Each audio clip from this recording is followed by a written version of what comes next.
All right, shalom, shalom, Sister Deborah, prophetess in the wilderness. And you know what?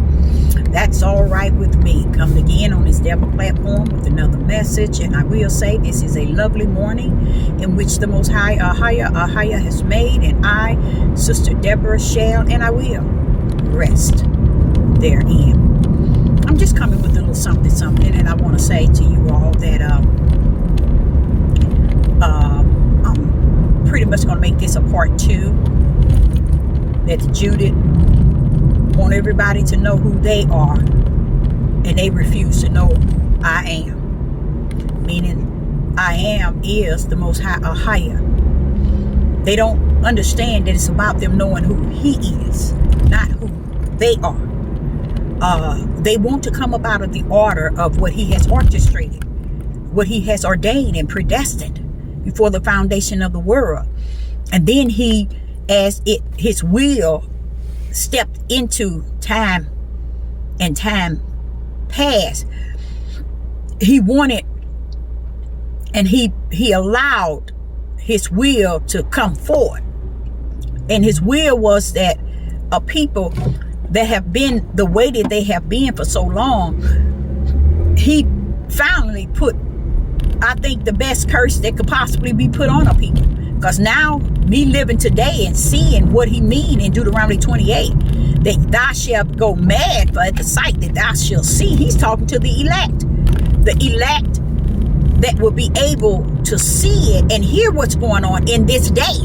It's going to go mad. See, He's talking about somebody thousands of years ago. He's talking about somebody who's going to be living in that day. Going to go mad for the sight of what they will see. Because He's talking to His elects regarding the whole overall curse of Deuteronomy 28. This here led me to realize that one of the worstest things that they could possibly do is deny the curse, and that's what they have done. And their action shows that they have fully and 100% denied the curse.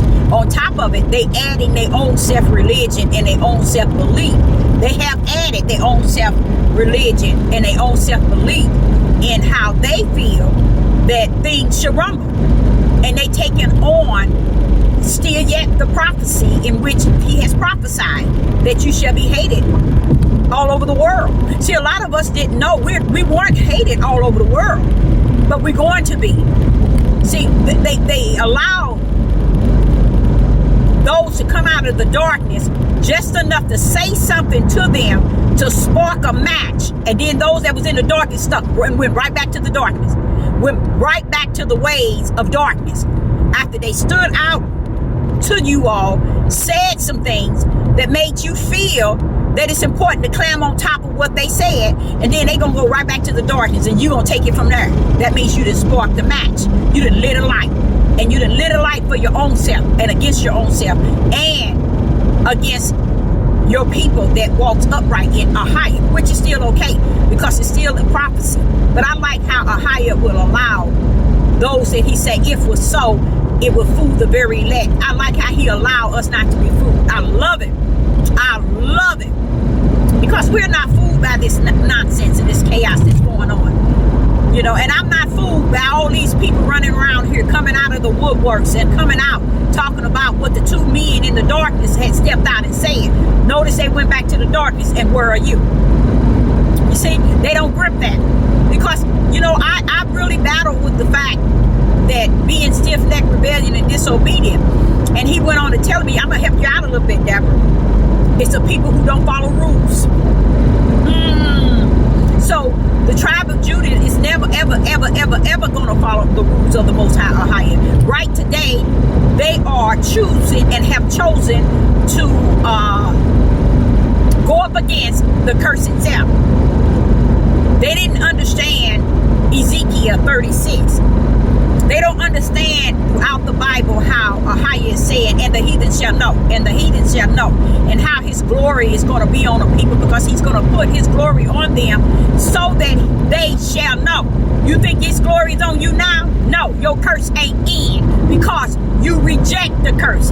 And guess what? It's going to prolong the curse. So, how you like them now? Because you're rejecting word he has ever spoken out of his mouth in spirit and truth. I ain't talking about out of your mouth and out of your spirit, not out of your spirit, out of your flesh. I'm talking about out of his mouth has he spoken the word. The word is him. And he had spoken it so many times. And we turn around and we want the words of the flesh and blood of man. Because we want to put him on a pedestal he don't belong on. Because Ahiah never told him he's going to be a king, a lion, and a ruler in his land of his captive. He's still too ignorant to grip it. He's still trying to fight against every word that proceeds out of the mouth of Yah. The children shall oppress them, and the wife shall rule over them. They still don't get it. Because they even make that a curse against Ahiah. They don't understand when they tamper with the word and put it in their flesh understanding, in their flesh wisdom, and their flesh knowledge, they go up against the word in spirit and truth. They go up against what's true. How you don't have no problem with that? See, but you all don't understand. He ain't come down here to deal with you, your nasty tails. He ain't coming down here to give you what you want. So light your match. Matter of fact, you better grab you 2 or 3 more, because it's be better that you die now than to know what's going to be upon you, because you're cursing. You're trying to bring a curse down on top of a curse, and you can't do it. He never said that you're supposed to be out here trying to make the heathens and Gentiles know who you are. How can you make a people know who you are when they know who you are? You think they give a rest behind that you know who you are? They don't. They know how to take you up out of here, because the charge has been given to them by Ahiah to destroy you, people. And why is it you can't understand that? Until you are Judah destroyed, said the Most High Ahiah, shall end the curse. And that's when he takes you up out.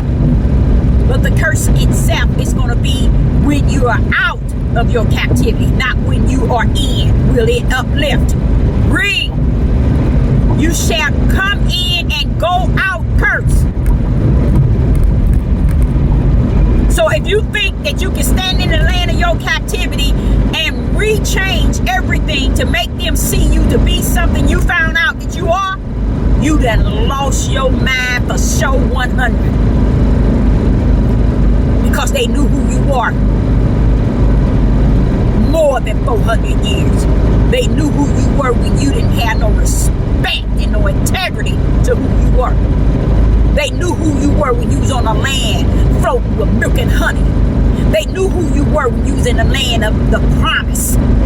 They knew who you were when you was on the richest land on the face of the earth. They knew who you were. And you have the audacity to try to go up against and curse out Ahiah's word with your words of your flesh, your words of your wisdom, your words of your understanding out of your nasty flesh. You speaking wicked and evil.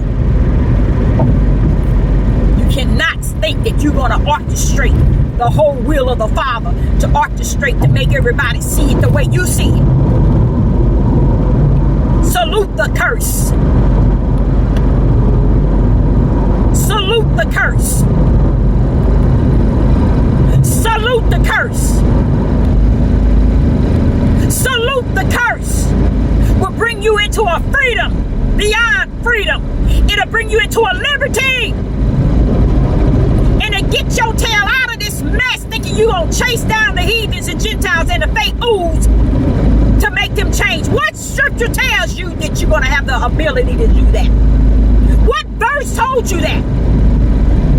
What voice of the Most High told you to go out and make sure they understand who you are? Go out and search your history so that they'll know who you are. Go out and do A to Z until they understand who you are. How you know that you lost? How you know that you are destroyed to the utmost? How you know that you're out of your mind? That's why he prophesied in Deuteronomy 15 to the end that you're going to be destroyed. So you are destroyed and you walking around acting like you plus 8 and instead of me submitting yourself to the servant as a servant to the Most High or higher, bringing yourself every day to repentance from being ignorant all your life, from being wicked and evil in every turn that you have made in life. I know a lot of you thinking that you all that and something because you got a car, you got a house, and it ain't even yours. You got a car, it ain't even yours because you still paying for it. Ain't nothing you got that you ain't still paying for. That captivity is fulfilling. And if you paid for anything and you got something that you ain't, you done sold a lot of who you are out. When I saw these men come out of the darkness to speak, and then went back into the darkness, I said, there you go. Now, what they gonna say now? Wait, you ain't seen nothing yet. The tribe of Judah lit a match already under their feet to make sure that the Father prophecy shall come to pass. You shall be hated. This is what you're bringing forth. You're not bringing forth revelation to who you are. You ain't bringing no light forth because ain't no light in you to bring forth. Because ain't nobody in no darkness to who you are. You just in darkness. You still in darkness. When we tell you where you in darkness to your whole mind. Your whole mind is gone. Read Deuteronomy 28 until you are destroyed here.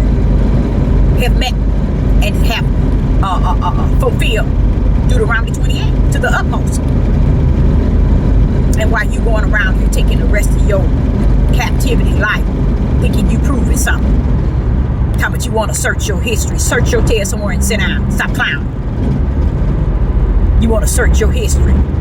Sister Deborah is not saying that what these heathens have done and is doing is righteous or is good, and they should not be spoken of. But let me tell you something. If you got Gentiles in amongst you and in the midst of you who deals with you, you speak to them who you are and get your tail somewhere and sit down. Let them take it to the mountaintop. But it's too late. He just spoke that in my spirit. It's too late. Everything is too late. So I'm going to tell you all. You're going to feel the match that has been lit. Because those who think they know this book and other books, they think they are scholars. They think they're wise. They still try to show you what's going on in Africa, what's going on. And Ahaya said he's going to destroy Ethiopia. The Ethiopians. And you all running around here trying to make everybody think everything is over in Africa.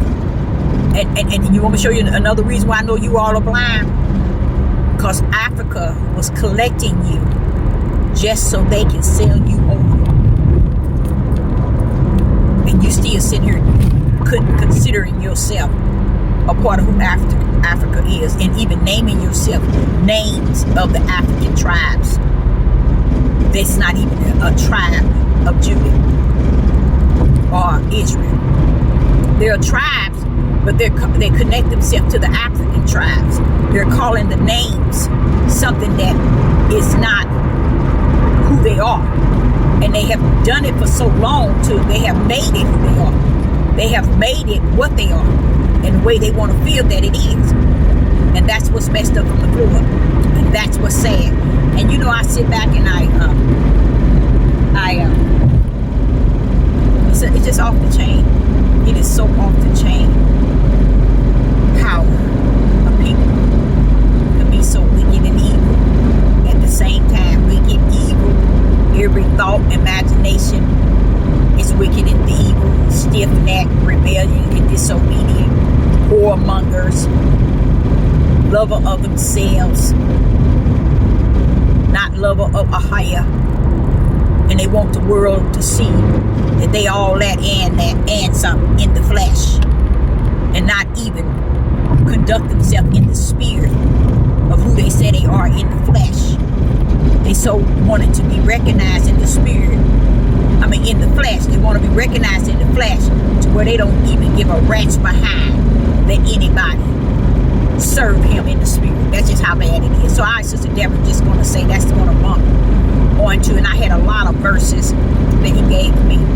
And in those verses, and maybe you can go to it, is where Ahia said, and the heathen shall know, and the heathen shall know, and the heathen shall know. Even in Daniel, when he telling you, when you hear of the armies compressing Israel, He's telling you what all he's going to do, and you run around here trying to claim your identity that has already been on the four corners of the world for thousands of years, and you run around here like escape a sick species that don't even understand, don't see, don't comprehend, and they know they have destroyed you.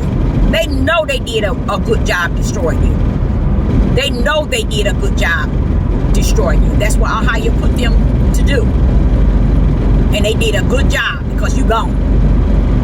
And I, Sister Deborah, say I salute the curse. I salute everything that the Father have said in spirit and truth and in the light. And I say unto you all, you just get to the point where it just don't make no sense. And don't start these people that's running around here trying to make a new revelation of who they are. All of them coming out the woodworks. We did. They gonna know who we are. They gonna know who we are. Ahaya never told you that. He said they gonna know who he is. He said they gonna know who he is. He said they gonna know who he is. How did he say it? He said they gonna know that I am. Hallelujah. They gonna know that I am. They gonna know who I am. They gonna know that I am. They gonna know that I am. They gonna know that I am. It is not said they're gonna know who you are. They're gonna know who you are. They're gonna know who you are. They're gonna know who you are, because that'd be crazy. They already know who you are. That's how sick the tribe of Judah, men and women that follows behind them, they are sicker than they are. Shalom and shalom.